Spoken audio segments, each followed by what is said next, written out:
So about an hour after the official release of the trailer, ARK Survival Ascended has a Steam page, and as you can see, I already have it on my wish list because I have common sense. And common sense is telling me that I should pay for a game that I've already bought.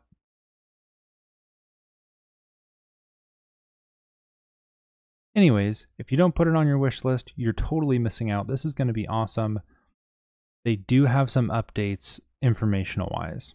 So why early access? We've decided to use early access model for multiple reasons. The most valuable reason is that we found it very constructive to develop our studio's original title, ARK Survival Evolved, in tandem with the community's continual feedback. And seeing as ARK Survival Ascended will have its own set of gameplay features, we wanted to have the opportunity to do the same with the wisdom of the many. ASA is also being developed on the latest version of Unreal Engine 5, much like ARK Survival Evolved at the time of its development early in its engine's life cycle. So ARK Survival Evolved was made at the beginning of Unreal Engine 4, and they had to modify the engine to do what they wanted to do. But Unreal Engine 5 is way better optimized, so hopefully it has everything they want to do since they already know they can do it with Unreal Engine 4. There's lots of new tech and systems being explored in innovative ways, and we'll need to ensure that we've worked through all the kinks.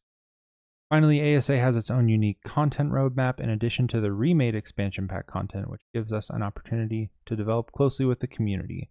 Once we've delivered our plans, we can officially leave early access. Okay, well, that makes sense. They're making smart moves. As much as we wish it was here now, they're making smart moves. Approximately how long will this game be in early access? We're expecting to be in early access until the end of 2024. So if they're going to be in early access till the end of 2024, does that mean that ARK 2 is going to be in early access till 2085? That's kind of what it feels like at this point. That said, as we get further down our development path, we'll share continued updates that help define a more specific timeline for bringing the game out of early access. So maybe they're going to keep it quote unquote early access until all of the main expansion content Scorched, Aberration, Extinction, Gen 1 and 2 come out, and then they'll take it out of early access. Okay, wait, right here, it says it. How is the full version planned to differ from early access version? ARK Survival Ascended will differ at full release from early access in the following ways. In addition to the island, the following content will be available remade in 5. So the survival of the fittest will be interesting. I think it's going to be straight inside of Survival Ascended. You're just going to queue up in a separate window of it. It's going to have Scorched Earth, Aberration, Extinction, Genesis 1 and 2. So the previous released free DLC, the Center, Rag, Valgero, Crystal Isles, Lost Island, and Fjordur will all be completely remade. Oh my gosh, this is totally worth the buy if they include all that in the purchase. We also plan to add new original story content to ASA. Oh my gosh, this is what I was waiting for. Original story content that will be tied to the future story-themed DLC. So it sounds like it's going to be post Genesis 2, as well as new gameplay and content additions to overall product that isn't available on day 1.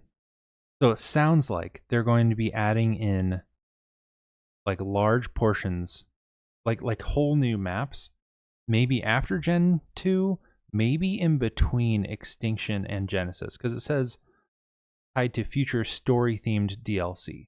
So what I'm thinking is they're going to have little bits added into each of the maps that's going to end up having maps either between Extinction and Genesis or after Gen 2. Maybe more of that will lead into ARK 2, which would be super cool. What is the current state of early access? We've redesigned and rebuilt the game from the ground up, and for day 1, we'll be launching with the first official map, the island, and official mod support.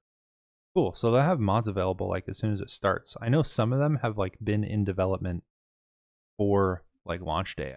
The game be priced differently. Once the game is ready to leave early access, we'll be reevaluating its price point based on all the available content gameplay and make our decision at that time. I don't like the sound of that because I paid $130 for all of the ARK content on its first time through when I played on PlayStation, and then bought all of it again for $45 collectively on PC when the last DLCs were already out. And I think they said it's going to be $50 or $45 on release, in early access. But that makes me think they might try and add all the DLCs together and put like a $70 to $90 value on it for a game that we've already bought. And yeah, while it's like really updated and there's going to be more content, I don't know that a lot of players are going to be willing to pay that cost again. How are you planning on involving the community?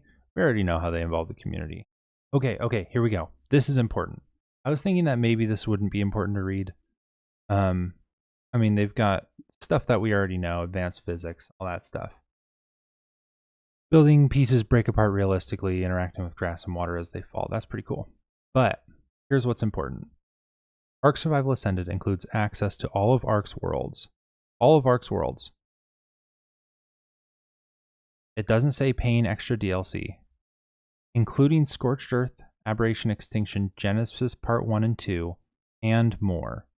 The island is released now, not true, with the subsequent expansion worlds to be added at no additional cost on a regular basis. So ideally what it sounds like is at least what we own now will come at no additional cost. So if you buy it in early access, which it's going to be available for over a year in early access is what it sounds like, so get it now, then you'll be able to get everything we have in ARK now under that one purchase. Doesn't say whether these extra expansions will be separate. I believe it does say paid DLC. Yeah, that's awesome. Oh, they got the system requirements. They say 16 gigs of RAM. This is important. 16 gigs of RAM, a 5600 XT, or a GeForce 1080. Oh, a GeForce 1080 is pretty, those are not comparable cards. It does say i7 6800K. That's kind of a toss up. The recommended though, an RX 6800 and a GeForce. Oh my gosh. The recommended for like perfect smoothness is going to be a 3080. And it also says SSD required. Well, you know, I guess we'll see what happens. Or if they put their minimum too high, they're going to lose a lot of attention. Anyways, guys, if you enjoyed the video, if you thought the information was helpful, leave a like, subscribe. I'm going to be covering more ASA content as more comes out, and I'll see you around for that.